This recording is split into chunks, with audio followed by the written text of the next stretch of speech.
¿Cuántos no tienen Biblia? Podemos regalarle una Biblia. Es importante que lo que se escucha también se lea para que podamos corroborar que es la palabra de Dios. Efesios, a medida que lo va encontrando, se va poniendo en pie en reverencia a su palabra. Efesios 4, 17 al 18. Dice la palabra del Señor así: esto pues digo y requiero en el Señor, que ya no andéis como los otros gentiles que andan en la vanidad de su mente, teniendo el entendimiento entenebrecido, ajenos de la vida de Dios, por la ignorancia que en ellos hay, por la dureza de su corazón. Padre, háblanos nuevamente, Señor, en esta mañana, a través de tu palabra, por medio de tu Santo Espíritu, Señor. Que nuestra mente, nuestro corazón estén abiertos para recibir tu palabra. Y una vez recibida, Señor, te pedimos que nos des la fortaleza para ponerla por obra, porque sabemos, Señor, que esa es la segunda parte del mensaje. Te adoramos, Señor, bendecimos tu nombre. En el nombre de Cristo Jesús oramos. Amén y amén. Me puede quitar un poquito de brillito. Bueno, dice, quiero comenzar una pequeña ilustración, ¿verdad? En cuanto a esto, dice que un pastor ve que a medida que uno va creciendo, a medida que uno va teniendo conocimiento, empieza a conocer a las personas, ¿verdad? Y este pastor dice que llegó un muchacho ahí que él vio, ¿verdad? Amigo de otro hermano. Y dice que este pastor le dijo: ese hombre ha estado en el ejército, ¿verdad? O en algún colegio militar. Y el amigo le dice: sí, pastor, pero ¿cómo lo supo? Y le dice: bueno, por su manera de caminar. Por su manera de caminar. Hermanos, es así también en los cristianos. Podemos saber si alguien ha estado con Jesús, si alguien es cristiano, por su manera de caminar. No tanto por lo que dice, sino por su manera de caminar. Y es importante, hermanos, esta mañana entender este pasaje. El cristiano, y no voy a decir cuántos son cristianos, pero usted sabe si es cristiano o no, porque dice la palabra de Dios que todos somos creación de Dios, pero Juan 1:12 dice: no todo aquel que viene a mí, ese es hecho un hijo de Dios. Entonces es importante venir a Cristo y tener esa nueva identidad en Él. El cristiano, hermano, debe vivir o andar de una manera apartada. Tiene que haber algo diferente en la vida del cristiano, como Dios manda.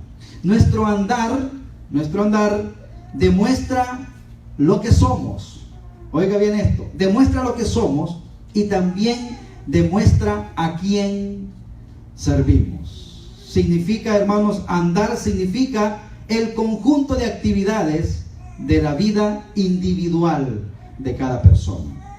Yo considero que el andar es importante y el andar es un hecho, hermanos, correcto, ¿verdad? Que debemos de atender en esta mañana. Cuando nosotros utilizamos la palabra andar, no nos estamos refiriendo a la forma de caminar físicamente de una persona, sino que nos estamos refiriendo a cómo vive esa persona. Cuando este pastor empieza a ver a este hombre, lo ve disciplinado, lo ve ordenado, y le viene a la mente, dice: este hombre ha tenido alguna disciplina, ¿verdad? Y la palabra andar, yo quiero que usted la vaya remarcando en su mente. La palabra andar tiene que ver con nuestro caminar diario, pero más que todo tiene que ver con nuestra disciplina. Cuando hablamos de la palabra andar, en realidad nos referimos a cómo vive una persona. Y usted tiene que darse cuenta y decir: bueno, aquí yo sé cómo vivo. Quizá ustedes no saben cómo vivo yo, pero usted sí sabe, o yo sí sé cómo vivo. Y cada uno de nosotros sabe cómo vive. Y el mensaje de esta mañana va por ese lado. ¿Cómo anda usted? ¿Cómo está usted? ¿Cómo está viviendo usted? Hay algo bien interesante, hermanos. Hay una palabra importante en la Biblia que dice andad en el Espíritu. Y muchas veces se ha malinterpretado qué significa andar en el Espíritu. Muchas personas creen que andar en el Espíritu tiene que ver con esa forma mística, ¿verdad? De andar así como volando, como flotando en el aire. Y a veces creemos que eso es. Oh, mira, esa persona anda en el Espíritu. ¿Nunca han oído esa frase ustedes? Anda en el Espíritu. Pero realmente va más allá de una experiencia. Andar en el Espíritu significa andar alrededor de las cosas propias de un cristiano. Realmente, hermanos, la palabra andar significa, viene del griego peripateo, que quiere decir andar alrededor de. Eso, de ahí viene la palabra periférico, ¿verdad? Es un lugar donde distribuye avenidas que van alrededor de la ciudad. Entonces, andar significa andar alrededor de las cosas que a un cristiano de las actividades propias de un cristiano. ¿Cuál es la condición de su vida? Yo he aplicado aquí 4 áreas que son importantes que nosotros podamos ver en nuestra vida, o 4 áreas en las que nosotros nos movemos. Número 1, en nuestra área moral. En el área moral, usted solo sabe cómo anda. A veces ni la persona que tiene al lado sabe cómo anda usted moralmente. Ese es un caminar. Y de ahí nos quiere llevar el Señor. ¿Cómo andar? ¿Verdad? Por eso el mensaje es el andar del cristiano. El otro punto, el cual Dios puso en mi corazón, es el andar en la vida espiritual. ¿Cómo anda usted en su vida espiritual? Y eso va a repercutir en el tercer punto, que es la vida social. De acuerdo a cómo usted anda en su vida moral, en su vida espiritual, va a repercutir cómo anda en la sociedad, cómo es usted con las otras personas. Y por supuesto, el punto número 4 que no puede faltar es el andar en nuestra familia. ¿Cómo anda usted en su familia? Es interesante, hermanos, notar que en la palabra de Dios, la palabra andar se utiliza de varias maneras. En la carta que Pablo escribe a los Efesios, que ya leímos, hay por lo menos en 7 veces Pablo usa este verbo andar. Y es muy importante notar cómo él lo conjuga. Y quiero que abra su Biblia, porque vamos a estar viendo ahí en la palabra de Dios este verbo. Cada uno de nosotros que hemos venido a Cristo, ya tenemos que tener una diferencia. Y el pasaje inicial que leímos dice que ya no andemos, Pablo escribiéndole a los Efesios, ya no anden como los otros gentiles. O sea, ustedes eran gentiles, han venido a Cristo. Su vida hoy en Cristo debe de ser distinta a los otros gentiles en los cuales vosotros antes andabas, dice, ¿verdad?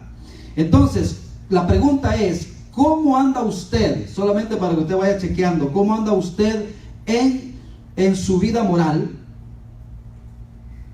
Y acuérdese, hermano, que cuando Dios nos congrega, Él nos habla y quiere, porque cuando moralmente yo ando bien, yo soy libre, hermanos. Amén.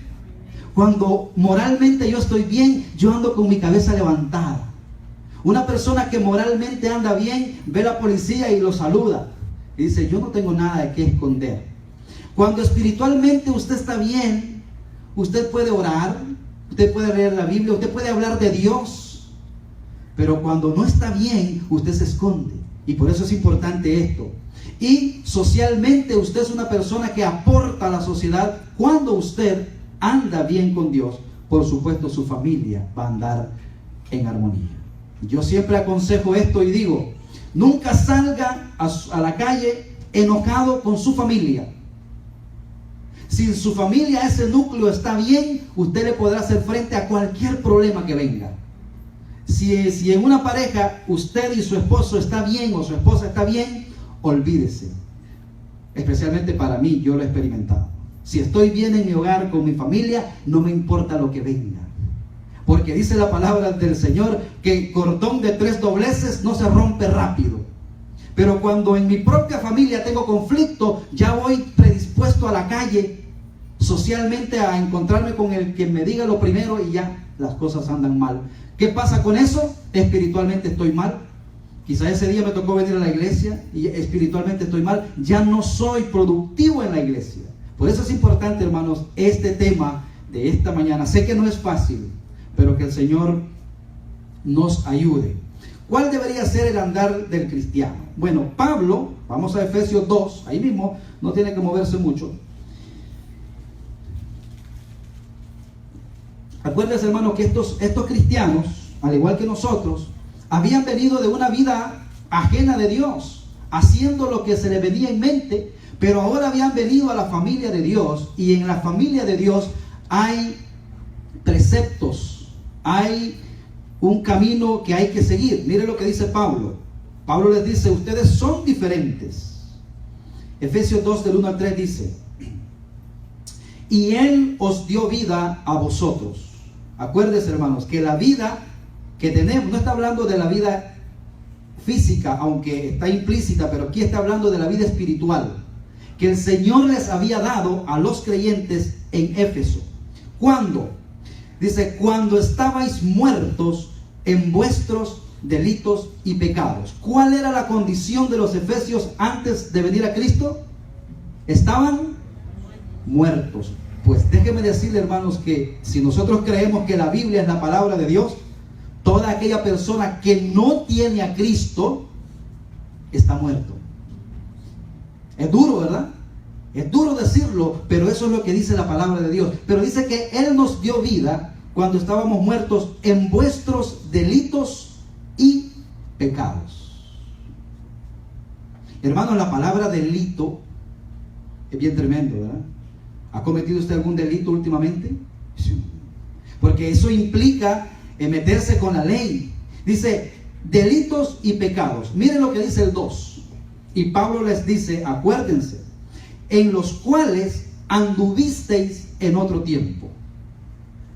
¿Cuántas cosas, hermanos, no hicimos nosotros cuando estábamos apartados o lejos de Dios? Y déjeme decirle que sigue diciendo el versículo, siguiendo la corriente de este mundo, conforme al príncipe de la potestad del aire, sabemos que es Satanás, el espíritu que ahora opera en los hijos de desobediencia. ¿Quiénes son los hijos de desobediencia?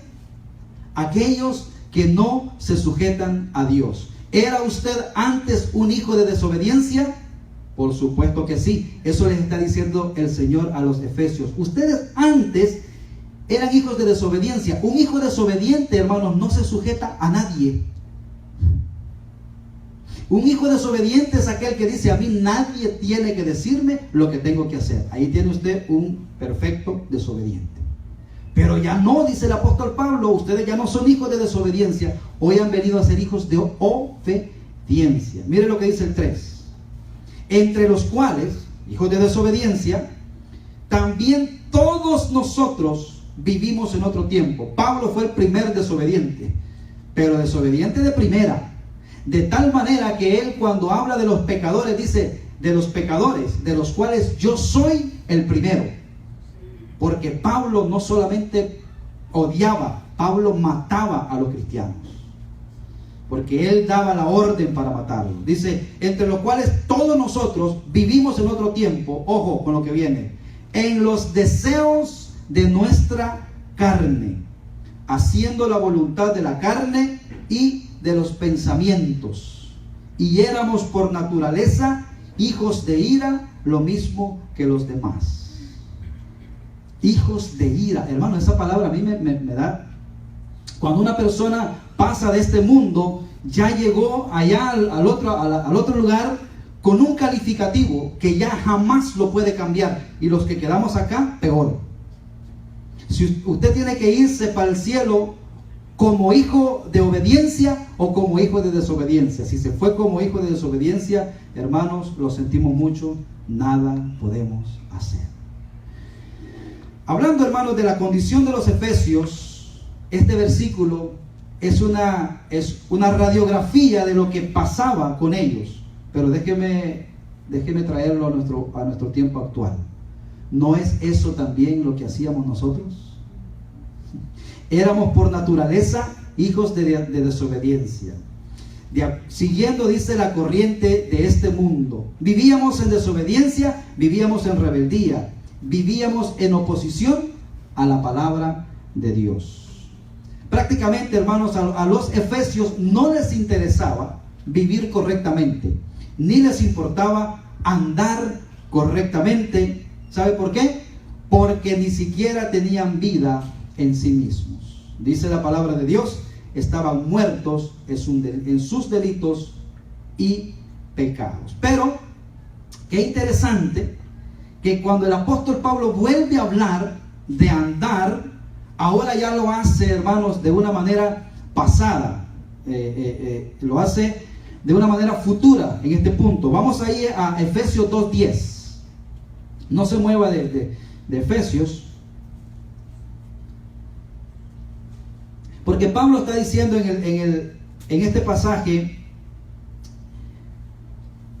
en 2 del 1 al 3, está diciendo que por naturaleza andábamos en ese camino, pero ahora ya en el 10 está diciendo algo diferente. Mire lo que dice: porque somos hechura suya, creados en Cristo Jesús para buenas obras, las cuales Dios preparó de antemano para que anduviésemos en ellas. Aunque antes andábamos en malas obras, Dios había preparado buenas obras para que anduviésemos en ellas. ¿Qué significa esto, hermanos?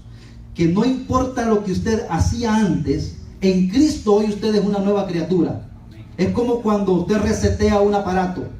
Todo lo que tenía antes, eso se perdió y hoy comienza con una nueva información. Eso es lo que pasa en la vida del creyente, cuando realmente usted se convierte. El Señor dice: ustedes andaban en esas cosas, en esos caminos, pero Dios ha preparado buenas obras para que anduviésemos en ellas. Ojo, estas buenas obras no son para salvación. Es más, el que no es salvo no puede andar en esas buenas obras, porque esas buenas obras fueron preparadas para los que Dios, para los hijos de Dios, no para salvación, sino porque somos salvos, hacemos buenas obras. Ahora, el apóstol Pablo está diciendo que Dios preparó buenas obras para que nosotros como cristianos andemos en esas buenas obras, hablando del futuro. ¿Por qué del futuro, hermanos? Porque hoy mismo hay personas en la calle, en el mundo entero, que no conocen a Cristo, que andan desenfrenados en la carne, haciendo por naturaleza lo que no agrada a Dios. Y usted conoce personas así. Sin embargo, en la misericordia de Dios, Dios ha preparado buenas obras para esa gente, para cuando vengan a Cristo, ahora anden en ellas. Y la gente va a decir: oye, ¿y este no era aquel que hacía tales cosas? ¿Qué le pasó? ¿Sabe qué es lo que le pasó? Se encontró con el Señor. Hermanos, cuando una persona se encuentra con el Señor, tiene que haber algo diferente. Por ejemplo, mire, si yo le digo a usted: hermano, ¿sabe que cuando pasé la calle caminando ahí, me encontré con una rastra y chocamos? Yo caminando y ella, y chocamos. ¿Usted me creería ese cuento a mí? ¿Por qué? Yo no estaría acá contando. ¿Por qué? Porque el encuentro con esa rastra hubiera creado un impacto en mi vida que me hubiera transformado, me hubiera mandado, me hubiera matado para siempre. El punto es, hermano, que cuando una persona tiene un encuentro con Cristo, que es más grande que una rastra, y que el ejemplo que le estoy poniendo, tiene que haber un cambio. Es inevitable que haya un cambio. Y Pablo les escribe a los efesios y les dice: hey, ustedes antes eran, pero ya no son. Ya no se comporten como antes. Fíjense que Santiago dice que debe de haber un cambio de naturaleza. Porque usted dice: no, yo quiero portarme bien. Déjeme decirle, sin Cristo no puede portarse bien. Usted puede irse de rodillas de aquí hasta su país queriendo portarse bien usted, y no puede, porque solo la nueva naturaleza en Cristo le da a usted esa posibilidad. Pablo le dice, ya ustedes tienen que andar en esas buenas obras que Dios las preparó. Es más, hermanos, ni nosotros las preparamos. Dios las preparó. Por ejemplo, yo antes me ponía a hablar perversidades con mi boca. Mi cuerpo lo usaba. Yo no sé dónde estaría hoy, realmente. Creo que ni usted si no tuviera Cristo. Pero hoy el Señor preparó estas buenas obras. Yo no lo sabía. Ahora, usted anda en buenas obras. Dios espera que usted ande en buenas obras. Que en otro pasaje dice que este cuerpo que antes lo usábamos como instrumento para el pecado, hoy debemos de usarlo como instrumento para la justicia de Dios. O sea que Dios no solamente espera que nosotros seamos salvos, sino que andemos como es digno del Evangelio. Y eso es importante, hermanos. Mire, un cambio de naturaleza es importante. Le voy a poner un ejemplo. Dice la palabra de Dios que el puerco, usted lava un puerco y lo perfuma, pero al momento que ve un charco, él se va y porque esa es su naturaleza, él se siente a gusto ahí en el charco. Pero imagínense usted que a dos puercos, un ejemplo, a uno se le dé la naturaleza de hombre, y no estoy inventando porque a Nabucodonosor le dieron naturaleza de animal, pero imagínense que a esos dos puercos se le da a uno se queda así como puerco y el otro se queda y el otro le dan mentalidad de hombre y los llevan a un lugar, a un buffet, y entonces está el buffet pero está un vertedero de aguas sucias. El puerco que ha sido transformado, disculpe que esté usando esta ilustración, ¿a dónde cree usted que va a ir a comer? Al buffet. Aunque los dos parecen igual, por dentro hay una naturaleza que le dice, no, yo eso no lo quiero. A nosotros con una patita de cuca que nos salga ahí, ya no queremos, ¿no? Ahora, le voy a decir una cosa, el otro se va a ir corriendo directamente al vertedero porque esa es su naturaleza. Pero de pronto ese puerco se va a encontrar y le va a decir, oye, ya no te he visto por el vertedero. Tú no sabes cómo ha cambiado el vertedero. ¿Sabes cuántas cosas han llegado ahí? Y de pronto este hombre que tiene la naturaleza, este puerco que tiene la naturaleza de hombre, dice, pues déjame acompañarte. Y a lo mejor llega y le dice, mira esta pierna de pollo, llegó hace un mes. Y quizá ese puerco, porque le quedan residuos de puerco todavía, la agarra y le da una mordida. ¿Sabe lo que va a pasar con ese puerco? Se va a indigestar, porque su nueva naturaleza se lo va a rechazar. Eso es lo que pasa con nosotros con el pecado. A veces, hermanos, Dios nos ha cambiado, nos ha transformado. A veces nos invita el pecado, llegamos y le damos una mordida. Pero ¿sabe qué pasa? Inmediatamente lo vamos a rechazar, porque la nueva naturaleza no nos va a permitir revolcarnos en el lodo. ¿Amén? Y ese es el caminar diario y esa es la lucha de cada cristiano. Pablo les está diciendo, ustedes ya no anden. Mire, ojo, los gentiles que estaban en la iglesia con los gentiles que estaban afuera, si usted los ve en la calle, son iguales. ¿Cuál es la diferencia? Que unos tienen una naturaleza de Dios y otros tienen la naturaleza caída, carnal. Nosotros no somos diferentes físicamente a la gente de afuera, pero por dentro nosotros somos distintos. El Señor dice que de arriba nos ve y dice que el Señor conoce los que son suyos, porque hay un sello y ese sello se llama el Espíritu Santo. Y aunque estamos mezclados en el mundo, cuando el Señor nos ve, dice, ese es mi hijo. ¿Y sabe qué? Dios anda viendo cómo andamos, si andamos en sus buenas obras. No para agradar a Dios, es porque es lo que Dios espera de sus hijos, que andemos en buenas obras. Pablo está hablando, hermano, de que cuando una persona tiene a Cristo en su corazón, tiene que haber una sola palabra. Un día un pastor me dijo, discrepo contigo. Y digo, bueno, discrepa conmigo, pero no discrepes con la Biblia. Porque debe de haber una palabra cuando una persona se encuentra con Cristo, que se llama cambio. Tal vez no un cambio drástico, pero debe de haber un inicio de una vida diferente, algo distinto. Tiene que haber una evidencia de que nosotros hemos tenido un encuentro personal con Cristo. Como el ejemplo que les ponía del tráiler. Yo no puedo decir, no, yo ya tengo a Cristo. Es exactamente eso. Hermanos, ahí me atravesé con el tráiler.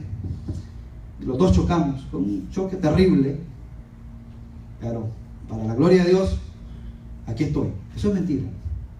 Porque no hubiera podido quedar intacto. Bueno, con Dios igual usted no puede decir, no, yo soy cristiano, gloria a Dios, y haciendo las mismas cosas. Algo está sucediendo si eso pasa en su vida. Por eso el mensaje de hoy se llama el andar del cristiano. ¿Cómo andamos? Miren lo que sigue diciendo en Efesios 4:1. Vamos a ir.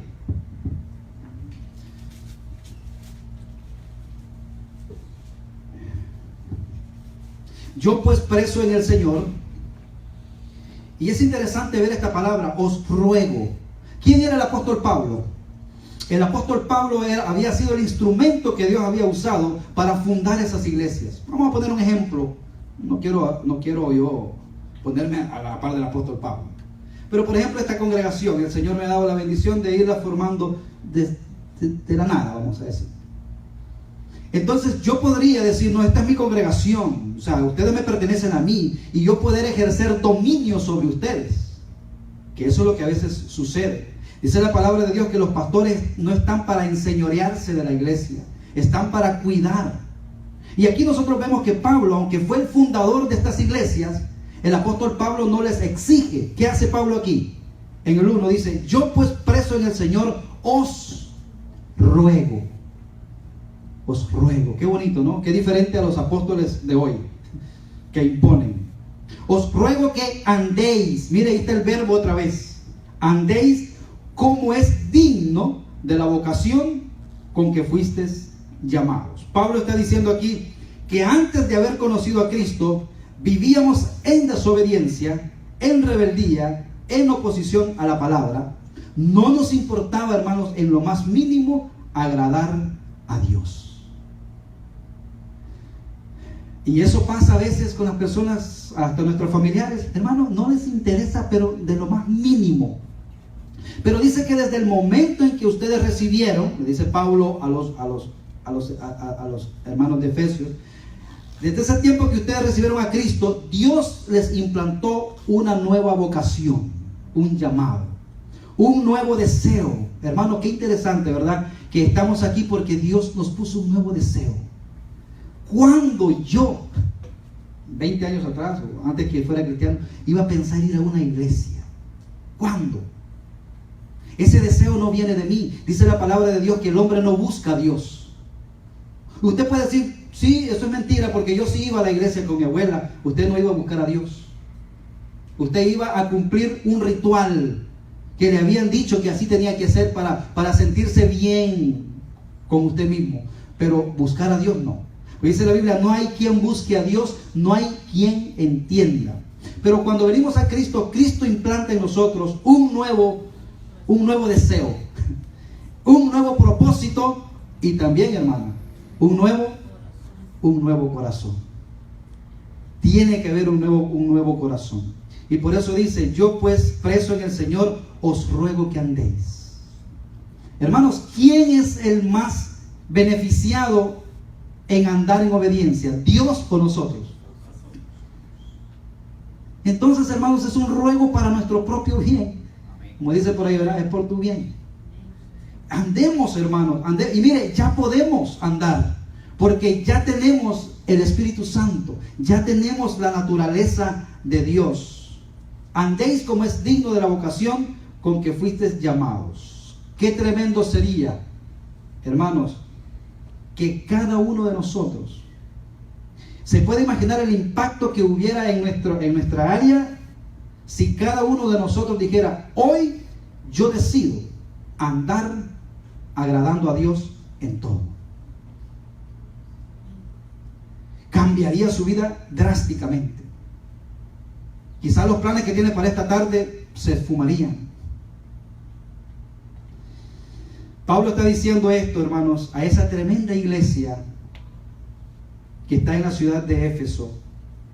Ya no anden como los otros gentiles. Vamos a leer detenidamente, hermanos, el pasaje que está aquí, 4, 17 y 18. Búsquelo, porque ya lo leímos, fue el que leímos al principio, pero yo siempre digo, cuando uno lee detenidamente entiende mejor. Vamos a ir, hoy tenemos un buen tiempo. Efesios 4, 17 al 18. Mire, dice: esto pues digo y requiero en el Señor, que ya no andéis, o sea, tu estilo de vida ya no debe de ser igual, como los otros gentiles que andan en la vanidad de su mente, teniendo el entendimiento entenebrecido, ajenos de la vida de Dios, por la ignorancia que en ellos hay, por la dureza de su corazón. Interesante, ¿no? No andéis como los otros gentiles. La diferencia, hermanos, entre los que pertenecen a Cristo y los que todavía andan en el mundo debe de ser notable. Si usted y las otras personas que no tienen a Cristo se confunden, algo está pasando con usted. Porque dice Pablo que debe de haber una diferencia abismal, prácticamente como el día y la noche. Debe de haber una diferencia. Características de los que andan en el mundo. El 17 dice: andan en la vanidad de su mente. Lo que piensan, hermanos, son grandezas, pero son vanas. Andan inflados en su mente. Andan llenos de humo en la cabeza. ¿Ha oído usted esa frase? Y alguien dijo: cuando el humo sube a la cabeza es porque el fuego se apagó en el corazón. Y dice aquí que andan en la vanidad de su mente. Su intelecto está estropeado. Es decir, que toda su manera de pensar es vana. Por eso que cuando uno es cristiano y uno tiene la mente de Cristo y oye hablar a personas de grandezas, porque ese tipo de personas solo hablan de grandezas, construyen y construyen y construyen, y grandezas, y vamos a ir aquí, vamos a hacer allá y vamos a hacer lo otro, y usted se queda, y a veces si usted está cerca lo dice más fuerte como para crearle a usted envidia. Y usted, si es cristiano, dice: este hermano está lleno de humo, esta persona anda en la vanidad de su mente. Y como nos han dicho que hay que ser positivos, ¿verdad? No, tú declara y lo que tú piensas, si tú lo puedes ver en tu espíritu, tú lo puedes lograr. Ajá. Vamos a ver qué dice la palabra de Dios. Dice, la palabra vanidad se refiere a cosas inútiles, algo vano. A mí cada vez que leo esta parte me acuerdo de que los polvitos para las mujeres antes se llamaban vanidad. ¿Me has visto la vanidad? Decía mi abuelita. No, mi abuelita no, ella no se ponía. Mi mamá ya se usaba. La vanidad, pero me llama la atención cuando yo leo esto, digo, vanidad. Sí, vanidad, porque cuando eso se borra queda la realidad, ¿verdad? Como dijo alguien en la mañana a mi esposa, el perro no la reconoce, porque la vio pintada cuando se fue a dormir y en la mañana la vio diferente. Digo, esta no es. Entonces, hermano, la palabra vanidad se refiere a cosas inútiles, se refiere a cosas huecas, se refiere a cosas superficiales. Yo ya no quiero, hermano, mire, yo ya estoy llegando a mi segunda juventud y yo ya no quiero andar en la vanidad de mi mente. Yo quiero que cada día poder sacarle lo mejor y no dejarme impresionar. Ya me engañaron tantas veces, mi corazón ya me engañó tantas veces, que ya quiero ir dando pasos, quizás cortos, pero pasos seguros. Porque esta gente que no tiene a Cristo anda en la vanidad de su mente, dice. Miren que sigue diciendo el 18. Sus mentes están entenebrecidas. ¿Qué significa, hermanos, una mente entenebrecida? Aunque piensan entender mucho, toda su sabiduría son oscuras. La palabra entenebrecida es oscuridad, es lo que hay en su mente. Y no está divorciada esta idea de la palabra de Dios, ¿verdad? Que nosotros somos del reino de la luz y hemos sido traídos ¿de dónde? Del reino de las tinieblas. Y este pasaje, hermanos, habla mucho de eso.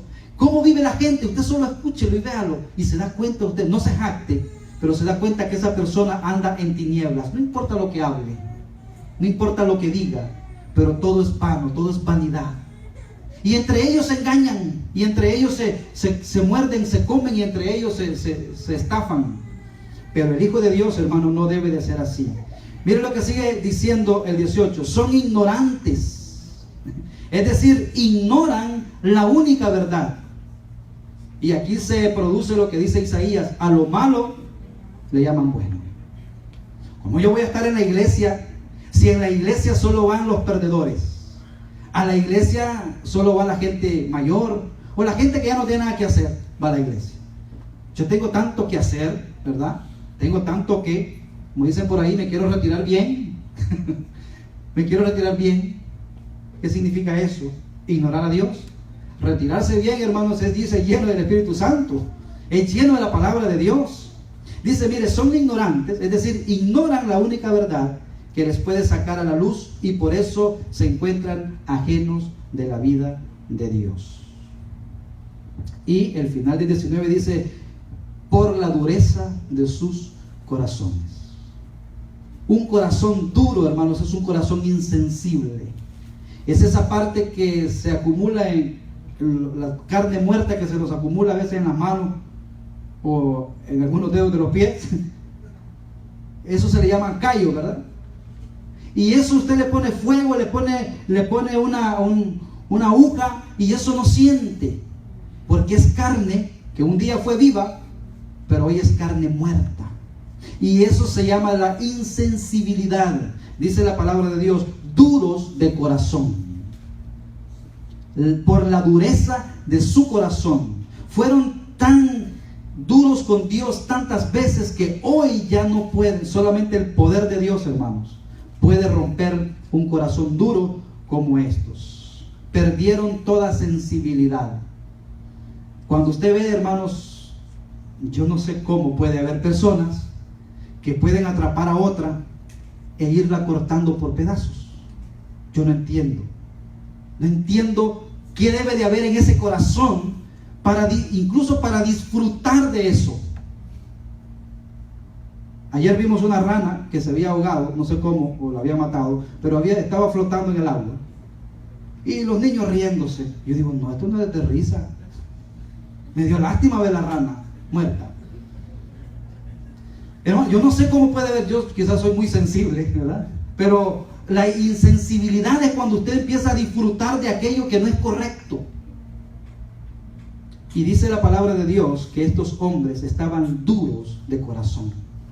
La dureza del corazón, hermanos, es comparado a un camino donde la gente pasa constantemente y hace de ahí un terreno duro. ¿Ha visto usted en los terrenos nuestros allá en el campo? Que la gente pasa por el mismo lugar y abre un caminito. Y ese caminito antes era un lugar poblado, igual que los dos lados. Era igual. ¿Por qué se hizo así ese pedacito? Porque se caminó en él un tanto. Y si llega a caer ahí una semilla, no muere. No hay humedad, hay dureza. Vienen las aves del cielo y se la comen. Y eso es lo que pasa en el corazón. A veces hemos sido tan abusados, hemos sido hemos rechazado tanto a Dios que nuestro corazón está tan duro que a veces Dios nos habla y no pasa nada. Bueno, eso es lo que pasa con los gentiles que no tienen a Cristo, pero sabemos que nosotros venimos de ahí. Sus corazones se endurecieron a tal punto que no sintieron nada, aunque cometían los pecados más horribles. Se entregaron a la lascivia y bueno, no vamos a seguir. El cristiano, hermanos, no debe de andar así. Nosotros debemos de ser sensibles ya. Eso es lo que está diciendo el apóstol Pablo. No anden como los otros gentiles. Mire, hay algo diferente en nuestras vidas. Yo siempre aconsejo a los hermanos y a las parejas, que les digo, trate la manera, no se quiere dañar, trate la manera de no investigar el pasado de su pareja. ¿Por qué? Porque en ese pasado van a haber cosas que en el presente a usted no le agradan. Igual sucede en la vida cristiana. Yo no trato de martirizarme por las cosas que yo hice antes de conocer a Cristo. El apóstol Pablo también decía, yo no tengo mala conciencia. ¿Cómo? ¿Cómo no va a tener mala conciencia un hombre que mataba a los cristianos, que perseguía a los cristianos? ¿Cómo? Hay una sola manera, hermanos. Cuando venimos a Cristo, somos una nueva criatura. Comenzamos de nuevo. Yo decía a las parejas que hay matrimonios que son felices, que son productivos, y quizá el hombre, es real, el hombre sacó o se encontró a esa mujer en un prostíbulo o en una barra, y hoy tienen una buena vida. ¿Por qué? Porque a ese hombre no le importó lo que ella hizo antes. Comenzaron la relación de lo que es hoy en adelante. Lo que hoy sucede en adelante sí le importa a ese hombre. Y lo que pasó, eso no importa. Bueno, eso es lo que dice el Señor con nosotros. Vamos a 2 Corintios 5:17. Y eso es importante que nosotros entendamos, hermanos. Porque el diablo, dice la Biblia, es el acusador de nuestras almas. Y en cada instante va a venir Satanás a querernos recordar los pecados horribles que cometimos cuando estábamos sin Cristo. 2 Corintios 5:17.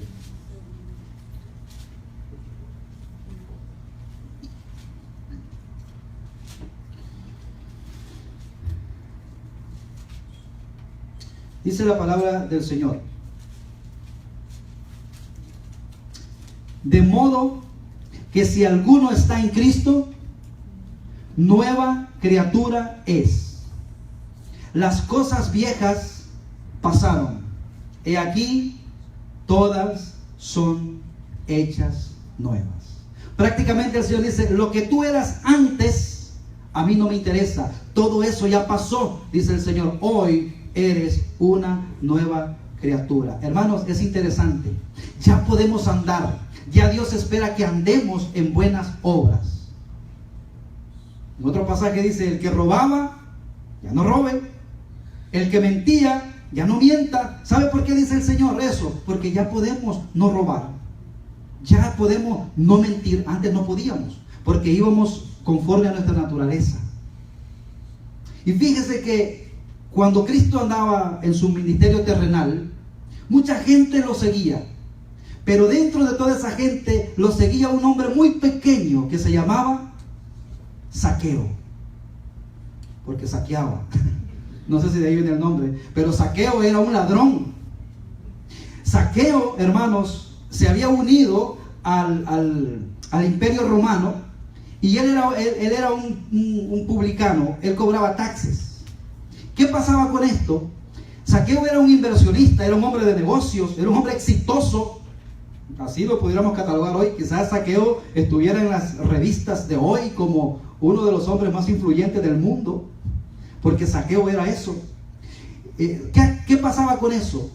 Roma le decía, mira, te doy esta ciudad, en tanto. Decía, está bien, pues yo le voy a subir el interés y tienen que pagármelo, porque si no me lo pagan yo llamo a los romanos, porque tengo el apoyo de ellos.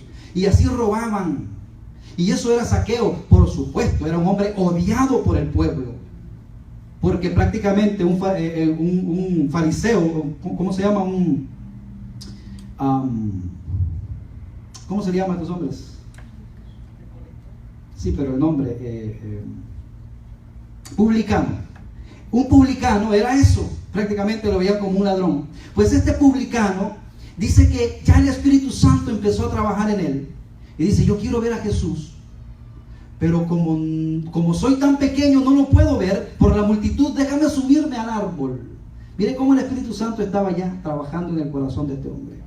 Y digo porque cuando hay un encuentro con Cristo debe de haber un cambio, por el pasaje que vamos a leer a continuación. Y dice que cuando Él se sube, Cristo ya sabía. Y dice que cuando pasó, Zaqueo dijo, aquí nadie me ve. Y el Señor pasó y dijo, Zaqueo, bájate. Y Zaqueo dijo, pues no. Y se bajó y le dijo, ¿sabes qué? Desciende, porque hoy es necesario que yo pose en tu casa. Hermano, esta era una de las cosas que a Jesús no se lo podían perdonar los fariseos. ¿Cómo este hombre dice que es hijo de Dios, es cristiano, vamos a decir, y se junta con un hombre tan malvado como él? ¿Sabe qué pasó? Zaqueo creo que se le veían los piecitos corriendo a preparar, y dice que el Señor llegó. Y vamos a ver qué pasó en Lucas 19 para ver cuál fue la conversación de Jesús, porque Zaqueo dijo: ¿qué me querrá decir el Señor que quiere llegar a mi casa? Imagínense, hermanos, si Cristo le dijera: hoy voy a ir a tu casa a platicar contigo. Yo creo que usted le diría: dile que no estoy. Vamos a ver qué dice Lucas 19, 1 en adelante. Dice: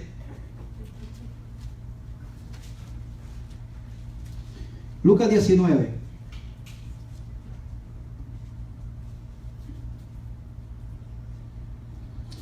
Habiendo entrado Jesús en Jericó, iba pasando por la ciudad, y sucedió que un varón llamado Zaqueo, que era jefe de los publicanos y rico, o sea, tenía mucho dinero, procuraba ver quién era Jesús, pero no podía a causa de la multitud, pues era pequeño de estatura. Y corriendo delante subió un árbol sicómoro para verle, porque había de pasar por allí. Cuando Jesús llegó a aquel lugar, mirando hacia arriba, le vio y le dijo: Zaqueo, date prisa, desciende, porque hoy es necesario que pose yo en tu casa. Entonces él descendió a prisa y le recibió gozoso. Y al ver esto, todos murmuraban diciendo que había entrado a posar con un hombre pecador. Entonces Zaqueo, puesto en pie, dijo al Señor: he aquí, Señor, la mitad de mis bienes, era rico, doy a los pobres, y si en algo he defraudado a alguno, se lo devuelvo cuadruplicado. Esta es la evidencia de lo que ya había pasado en el corazón de Zaqueo. Mire lo que dice el 9. Jesús le dijo: hoy ha venido la salvación a esta casa, por cuanto él también es hijo de Abraham. 10. Porque el Hijo del Hombre vino a buscar y a salvar lo que se había perdido. ¿Qué pasó aquí con Zaqueo? Después de Zaqueo ser un ladrón, que cuando Zaqueo veía personas, no veía personas, veía dinero. Cuando ve a Jesús, cuando tiene el encuentro con Jesús, le dice: Señor, yo voy a devolver si a alguien he defraudado. Él sabía que había defraudado muchos. Yo lo voy a devolver cuadruplicado, porque eso decía la ley, que si tú le hacías una falta a alguien, tenía que devolvérselo cuadruplicado. ¿Se acuerdan de David? Ese hombre debe pagar 4 veces, porque así decía la ley. Pero entonces, hermanos, el Señor dice: ahora ha venido la salvación a tu casa. O sea, Jesús mismo corroboró esa salvación. Ahora, hermanos, en nuestro corazón ¿ha habido algo así? ¿Ha ido usted y ha corrido a pedir perdón a alguien, o a restituir, o a ya no robar? Debe de haber un cambio en su vida. Pero si usted sigue siendo la misma persona que era antes de que dice que conoció a Cristo, pues tiene que cuestionarse y decir: Señor, yo realmente quiero tener un cambio de naturaleza. Vemos aquí entonces en Zaqueo, ¿verdad?, que el Señor dijo: hoy ha venido la salvación a tu casa. Acuérdese, esto no es cosa suya, esto no es cosa de la carne ni cosa de su habilidad. Esto es un don, un regalo de Dios, que solo se recibe por la fe. Si usted no lo entiende o nunca ha recibido a Cristo, usted me ve hablar nada más, pero no entiende. Porque estas cosas, dice el Señor, hay que entenderlas espiritualmente. Vamos a ir a Efesios nuevamente, ya para ir en la recta final del mensaje. Efesios 5:8 dice: porque en otro tiempo erais tinieblas. Interesante, ¿no? Mas ahora sois luz en el Señor. Andad como hijos de luz. El cristiano, hermanos, es luz en este mundo, y lo debe de demostrar por su andar. Cuando usted llega a un lugar y hay un problema, ¿usted es parte del problema o usted va buscando siempre la solución? Yo lo digo siempre: no busco quién quebró la taza o el plato, yo busco ver cómo podemos resolver este problema. Y porque la Biblia dice que los hijos de Dios son pacificadores. Hermano, ya estuvo el problema, veamos cómo lo vamos a resolver. Y como pastor, gloria a Dios, ¿verdad? Que Dios me da esa fortaleza. Porque ese es el trabajo, encontrarnos con personas que vienen heridas y que hay que comprenderlas. Y en vez de desecharlas, hay que amarlas y restaurarlas como el Señor hizo con nosotros. Amén. Y por eso dice que nuestro andar debe de ser reflejado como hijos de luz. Mateo 5, no lo busque, yo lo leo. 5, 14 al 16 dice: vosotros sois la luz del mundo. Una ciudad asentada sobre un monte no se puede esconder. El Señor no dijo que nosotros somos farolitos como eso. No, lo que está diciendo es que como cristianos nuestro andar debe alumbrar a los demás. Nuestro andar como cristianos. Mira el 15. Ni se enciende una luz y se pone debajo del almud, ¿verdad? Todas las luces están arriba, no están debajo del piso. Eso es lo que está diciendo este pasaje.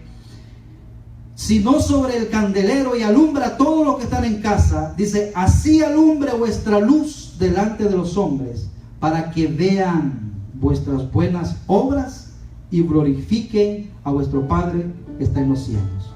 ¿Cuáles buenas obras? ¿Las suyas? No, las que Dios preparó de antemano para que anduviésemos en ellas. Cuando los hombres ven esas buenas obras en usted, dicen: gloria a Dios. Miren, una de las cosas que a mí más me han impactado, le doy gracias a Dios porque no lo buscamos, pero vía Facebook muchas personas me ven estos mensajes y se acuerdan quién era yo, se acuerdan mi vida, y ahora ven que ando en buenas obras, haciendo algo distinto, pero no soy yo. Son las buenas obras que Dios preparó de antemano. Y si de algo puedo servir de luz, bueno, pues la gloria no es para mí. Porque miren lo que dice el pasaje: cuando vean tus buenas obras, glorifiquen a Dios. A mí me preguntan y me dicen: Miguel, ¿y cómo cambiaste? Yo le dije: Miguel nunca pudo cambiar. A mí Cristo me transformó. Porque yo estuve en Alcohólicos Anónimos también, y me paraba en tribunas como esta a hablar, compañeros, pero solamente Cristo me transformó, solamente el Señor. Así es que los hermanos debemos dejar, hermanos, resplandecer vuestra luz. Cuando salimos vemos oscuridad por todos lados. Acuérdese que el que no anda en luz anda en oscuridad. Y cuando un cristiano llega a ese lugar, es como esa lamparita. ¿Qué malo está esto? Pues qué bueno que llegaste, porque tú eres la lamparita. Tú eres ese faro de luz que Dios quiere que alumbre en ese lugar. Los discípulos de Cristo, hermanos, son la única luz para este mundo. Hablando espiritualmente, cuando la luz se vaya, cuando si este lugar nos vamos todos y apagamos la luz, aquí quedó oscuro, y empiezan a caminar otros seres por aquí. Bueno, espero que no. Pero lo que le quiero decir, hermano, es que cuando la luz se va, todo queda en tinieblas. Dice la palabra de Dios que va a haber un día que la luz será quitada de este mundo. La iglesia se irá. Pero mientras tanto, hermanos, está aquí la luz para que nosotros alumbremos. Así alumbre vuestra luz. Filipenses 2:15 dice: para que seáis irreprensibles y sencillos, hijos de Dios, sin mancha, en medio de una generación maligna y perversa. Por eso nos ha dejado Dios aquí todavía a nosotros, para que podamos hacer la diferencia, en medio de la cual resplandecéis como luminares en el mundo. ¿Qué hace la luz, hermanos? La luz ilumina. Cuando usted llega a un lugar, hermano, usted tiene que iluminar con su luz. La luz guía. ¿Cuántos tienen la lamparita en su teléfono? En la noche, ¿eh? Porque la luz que hace, guía. Lámpara es a mis pies tu palabra. Pues esa es una de las partes, hermanos, que como cristianos debemos de hacer, ser guías de otros. La luz, hermanos, también revela. La luz revela. No está todo oscuro, no se ve, pero cuando se enciende, revela. Cuando usted llega a un lugar, usted puede ver que las cosas están mal y pídale a Dios sabiduría para poder hablar. Porque esa persona que está en tinieblas está esperando de alguna manera que alguien vaya y lo rescate. Hay que tener misericordia por los otros gentiles, que nosotros, gracias al Señor, estamos en la luz, pero hay que ir a rescatar a esos. Para eso Dios todavía nos ha dejado aquí. ¿No se ha puesto a pensar por qué el Señor no lo llevó a usted el día de su salvación?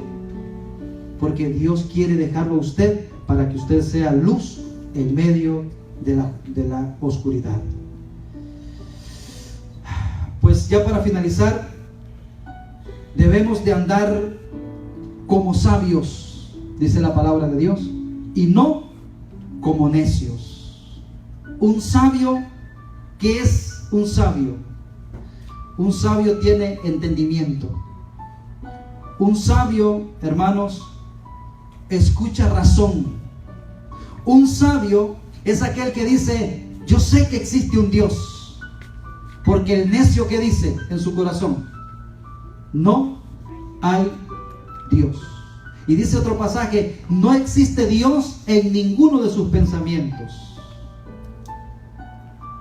Debemos de vivir como sabios, no como necios. El cristiano debe de andar como Cristo anduvo, aprovechando bien el tiempo. Jesús decía: su tiempo siempre está presto, pero el mío no. Y así debemos nosotros, hermanos, de vivir aprovechando el tiempo. Cada instante, cada momento es importante, y un día lo vamos a entender. ¿Cuánto tiempo Dios nos dio para que pudiéramos andar en las buenas obras que Él preparó de antemano y nosotros no hicimos caso? Pregunta final: ¿cómo anda usted? Yo le decía a mi hermano ayer que cuando yo salgo de predicar, no crea que yo me voy tranquilo, yo me voy para mi casa. Y mi esposa lo sabe. Y a veces estoy contento, pero a veces estoy noqueado ahí. ¿Sabe por qué? Porque yo soy reprendido primeramente por esto que yo predico. Y yo mismo me pregunto: ¿cómo ando yo en esta área, en esta área y en esta área? Igualmente, hermanos, Dios nos hace esa pregunta: ¿cómo anda usted? ¿Anda como hijo de luz? Si anda como hijo de luz, que Dios le bendiga. Y si no, pídale perdón a Dios y dígale: Señor, yo no he caminado en las obras que tú has preparado para mí. Vamos a cerrar nuestros ojos por un momento. Padre Celestial, te adoramos en esta hora, te damos gracias por la bendición que tenemos, Señor, de escuchar tu palabra. Te pedimos, Padre, que aquellos hermanos y amigos, Señor, que todavía no han entregado su vida a ti, Señor, y todavía no comprenden mucho de lo que estamos hablando, de esa diferencia, Padre, que no depende de mí, no depende de lo que yo soy, de lo que yo siento, sino que depende de un encuentro personal contigo, depende de un trasplante de naturaleza, depende, Señor, de un encuentro, de un nuevo nacimiento. Aquellos, Señor, que ya lo hemos experimentado, que ya lo hemos creído por la fe, te pedimos, Señor, que nos ayudes en esta mañana a poder andar como es digno de tu palabra, como es digno del Evangelio. Bendice a la iglesia, Señor. Te pido por cada uno de los que estamos bajo este techo. Te pido, Señor, una bendición especial, y que tu palabra, Señor, nos redarguya y nos ayude a entender de que tú deseas que andemos en buenas obras, las cuales tú preparaste de antemano para que anduviésemos en ellas. Gracias, Señor, por esta mañana. En el nombre de Cristo Jesús oramos. Amén y amén. Gloria a Dios. Vamos a terminar esta mañana